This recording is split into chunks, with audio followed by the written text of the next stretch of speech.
পিরিয়ডের ব্যথায় অসহ্য ব্যথা নিয়ে কোমরে হাত দিয়ে আমার স্বামীর জন্য সকালের নাস্তা বানাচ্ছিলাম আমি। এমন সময় আমার শাশুড়ি মা রুম থেকে বেরিয়ে এসে আমাকে ধমক দিয়ে বলল, বৌমা তুমি অসুস্থ, এসবের মধ্যে তুমি কাজ করতে এসেছো কেন? আমাকে ডাকলে না যে? আমার শাশুড়ি মার ধমক খেয়ে আমি মাথা নিচু করে আমতা আমতা করে বললাম, মা আপনি শুয়েছিলেন এজন্য আর ডাকিনি। তো কি হয়েছে, একবার ডাকলে কি তোমার মুখ খসে যেত? তোমরা আসলে শাশুড়িকে কখনো মায়ের মতন ভাবোই না। আমি যত সহজ হতে চাই তুমি ততই কঠিন বৌমা। আমি কানে হাত দিয়ে পেছন থেকে জড়িয়ে ধরে আহ্লাদি গলায় বললাম, সরি মা, সত্যি বলছি আপনি আমার আরেকটি মা। হয়েছে হয়েছে, এখন আর ঢং করতে হবে না, যাও নিজের রুমে গিয়ে এখন শুয়ে থাকো, আর যেন তোমাকে বাহিরে না দেখি। আমি জানি এখন এখানে থাকলেই মা আমাকে ধমকাবেন, তাই আমি চুপ করে আমার রুমে চলে আসলাম। এটা প্রথম না, বিয়ের পরের থেকে আমার যখনই পিরিয়ড হতো তখন থেকে আমার শাশুড়ি মা আমাকে কিচ্ছু করতে দেয় না। আমার স্বামী সকালের নাস্তা খেয়ে অফিসে চলে গিয়েছে।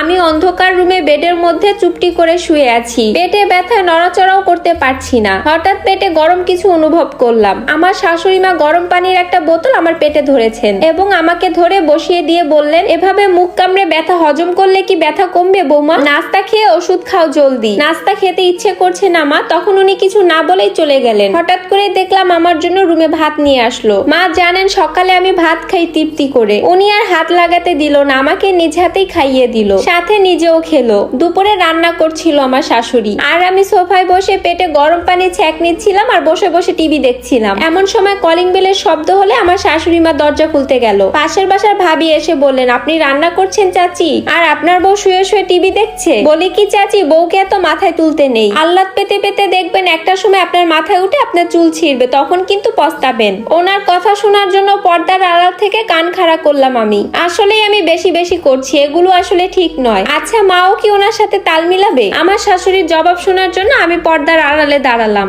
যদিও এসব ঠিক না, কিন্তু ইচ্ছাটা আর দমিয়ে রাখতে পারলাম না। তার মধ্যে আমার শাশুড়ি মুচকি হেসে বলল, আমি তো সবসময় রান্না করি না, বৌমাই রান্না করে। আমার বৌমাকে কাজে সহযোগিতা করা আমার দায়িত্ব। বৌমা আমার মেয়ে নয়, যদিও আমি তার শাশুড়ি, আর আমিও মা হওয়ার চেষ্টা করছি। আমি আমার দায়িত্ব পালন করছি। বৌমা পরে কি করবে না করবে সেটা তার ব্যাপার। তাছাড়া আমার ভাগ্যে যেটা আছে তা তো হবেই। আমার শাশুড়ি মায়ের কথা শুনে আমার মন জুড়িয়ে গেল। আমি নিঃস্বার্থে সরে গেলাম, আর কিচ্ছু শোনার দরকার নেই আমার। আমি আমার উত্তর পেয়ে গেছি। আমি মনে মনে প্রতিজ্ঞা করলাম, এই মানুষটিকে সারা জীবন ভালো রাখবো।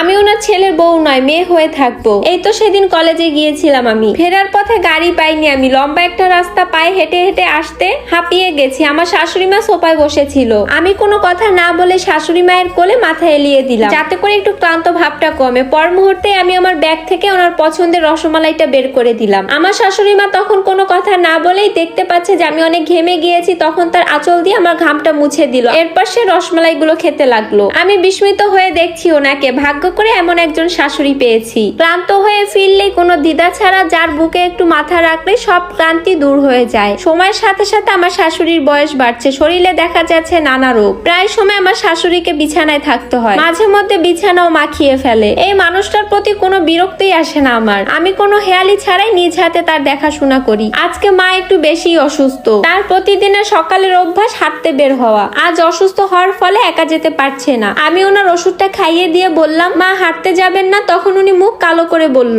একা হাঁটতে কষ্ট হচ্ছে বৌমা। তখন আমি ওনার হাত ধরে বললাম, চলুন আমিও যাব আজ আপনার সাথে। শাশুড়ির হাত ধরে বেরিয়ে গেলাম ঘর থেকে। দরজার সামনে আসতে তখন উনি বললেন, বৌমা পাটা তো খুব ব্যথা করছে। তা শুনে আমি বললাম, আচ্ছা ঠিক আছে, আজকে আর তাহলে যেতে হবে না, আজকে বসুন, আজকে রেস্ট করুন। তখন আমি ওনাকে ড্রয়িং রুমে বসিয়ে দিলাম। উনি পাটা ধরে বসে রইল। তখন আমি আমার শাশুড়ি মায়ের পায়ে গরম তেল মালিশ করে দিচ্ছি। এমন সময় পাশের বাসার ভাবি এসে বলল, আহারে সংসারে এত কাজ করতে করতে কষ্ট হয় না ভাবি আপনার? তার মধ্যে শাশুড়ি অসুস্থ, কত বাড়তি সেবা। ওনাকে বরং বৃদ্ধাশ্রমে রেখে আসুন, এতে আপনার কাজও একটু কমবে। আমি তখন রেগে গিয়ে বললাম, আমার মা যদি অসুস্থ হতো তাহলে কি আমি তাকে ফেলে দিতাম? আমি কি তার যত্ন করতাম না? উনি আমার শাশুড়ি না ভাবি, উনি আমার আরেকটা মা। আমি সব সামলাতে পারলে এতটুকুও পারবো। আমার কাছে কোনো আশকারা না পেয়ে ভাবি চলে গেল। তখন সময়ের সাথে সাথে পাল্টে গেছে সবকিছু। আমিও একজন আর শাশুড়ি, ছেলে মেয়েদেরকে বিয়ে দিয়েছি। আমার বড় বৌমা প্রেগনেন্ট। এ সময় আমি তার যত্নের কোনো খামতি রাখি না, যেমনটা আমার শাশুড়ি আমাকে করতেন। কলিং বেলের শব্দ হলো। আমি দরজা খুলে দেখলাম আমার বৌমার বাবা। আমি তাকে সালাম দিলাম, উনিও আমাকে সালাম দিল। কেমন আছেন বিয়াইন? আমি বললাম, ভালো আছি বিয়াই, আপনি কেমন আছেন? আপনি ভিতরে আসেন, আমি চা করে নিয়ে আসছি। তাকে নিয়ে ড্রয়িং রুমে বসলাম। কিছুক্ষণ পর চা খেতে খেতে বৌমার বাবা আমাকে বললেন, আপা মেয়েটা তো অসুস্থ, এই কয়টা দিন মেয়েটা আমাদের আমাদের বাড়িতেই থাক। আমি বললাম বৌমার যেখানে সুবিধা হবে ও সেখানেই থাকবে, আমার কোনো আপত্তি নেই ভাই। বৌমা পাশে ছিল হয়তো, তখন আমাদের কথা শুনে মাঝখানে ঢুকে গিয়ে বলল, আমি এখানেই থাকবো বাবা, এখানে আমাদের কোনো অসুবিধা হয় না। আমার শাশুড়ি আমাকে তার মেয়ের মতোই যত্ন করে। আমি হাসলাম, একটা মেয়ে তার মাকে রেখে শাশুড়িকে ভরসা করে, এতটুকুই শান্তি। আজ আমার শাশুড়ির 20তম মৃত্যুবার্ষিকী। আমি ফজরের নামাজ পড়ে শাশুড়ির কবরের কাছে যাচ্ছিলাম, এমন সময় আমার বৌমা পিছন থেকে বলল, মা আমিও যাব আপনার সাথে। আমি বললাম, তুমি পারবে বৌমা, তুমি তো অসুস্থ, আর কবরস্থান একটু দূরে। তখনও বলল, মা আমি ঠিকই পারবো, আমাকে নিয়ে চলেন। আর আমার মা সাথে থাকলে আমার ভয় কিসের বলো? শাশুড়িকে এতটা ভরসা করা ঠিক নয় রে মেয়ে। ইস, তুমি আমার শাশুড়ি বলো কেন, তুমি তো আমার মা। আমি বৌমার হাত ধরে বললাম, মায়ের সাথে কারোর তুলনা হয় না বৌমা, মা অতুলনীয়। আমি তোমার মা নয়, আমি তোমার শাশুড়ি। আমি তোমার মা হতে পারবো না, তবুও তোমার মায়ের মতন হওয়ার চেষ্টা করছি। সব শাশুড়ি বৌমার সম্পর্ক বিষাক্ত হয় না, কিছু কিছু শাশুড়ি বৌমার সম্পর্ক অত্যন্ত মধুর হতে পারে।